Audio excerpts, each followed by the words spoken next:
Ngibanga abantu mina. Ungajayikedla abantu endlini ngoba wena khethe. Uzambela lapha. Mama usukhupha le mali ethi khona. Sayibona masamini yini umfazi kamkanje. Umkandla hlala edrabeni. Umkandla ule mali yethu 750 ungasikhaleli mama siphefeni la. Ngomele ibhadele December siku January ngayibhadala. Sikhosha thina endlini besika malothi. Mathi ngibonela kahle anti phone. Ukambiso washona. Mama asifuni ukukhalela wathona. Wofu ulethe imali.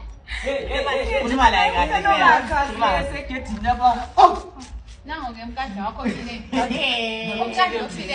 Mkandla ufile wena. Hawa ngizizwe ungashenzeli drama lapho. Ngiyambona. Ngiyambona. Hallelujah. Hallelujah.